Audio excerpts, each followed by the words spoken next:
मैंने एक press conference बिठाई थी और जी मैंने कहा था कि देखिए मिक्का ने डेफिनेटली पहले बुरा था, मेरे से बदतमीजी करी थी, बट अब इंसान सुधर गया है। वो अब सबके साथ बहुत ही इज्जत से पेश आते हैं, सभी फीमेल की रिस्पेक्ट करते हैं मिक्का जी। और मैंने एक सिर्फ उदाहरण दिया था जो मैंने किताबों में बचपन में पढ़ा था। मैंने सिर्फ एक उदाहरण दिया था कि भगवान वाल्मीकि जी, जो मैं उनके जितने भी लोग हैं उनका सम्मान करती हूँ, भगवान वाल्मीकि जी का सम्मान करती हूँ, जिन्होंने रामायण लिखी। तो बस मैंने जो किताबों में पढ़ा था कि वो शिकार करते थे, मतलब शिकार इंग्लिश में मर्डर कहते हैं, कि वो करते थे, लेकिन एक दिन उनको भगवान प्रसन्न हुए और फिर वो बदल गए और उन्होंने रामायण लिखी, जो आज हम सब भगवान राम को पूजते हैं। तो वाल्मीकि जी अगर नहीं होते तो हम भगवान राम को नहीं जान सकते थे। क्या वारंट, मुझे तो कोई नोटिस मिला नहीं है, कोई समन मिला नहीं है।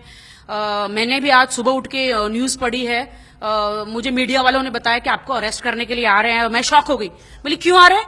तो कहा गया कि आप कुछ भगवान वाल्मीकि के बारे में कुछ केस हुआ है, जो मैं तो उनकी बहुत सम्मान करती हूँ, अठावले साहब की पार्टी में भी हूं मैं, और दलित भाई बहन तो मेरे अपने भाई बहन हैं।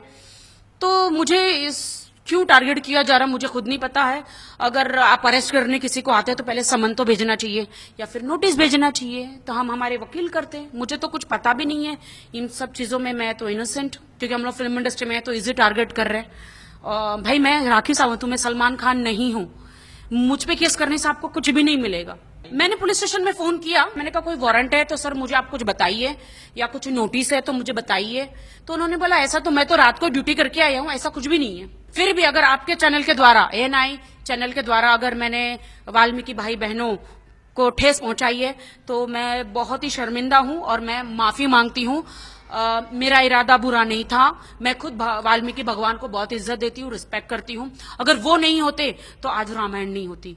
फिर भी अगर कहीं ठेस पहुंचाई तो मैं क्षमा मांगती हूँ। मुझे अगर एक बार पता तो चले कौन सी कोर्ट में है, लुधियाना में तो इतने सारे कोर्ट है।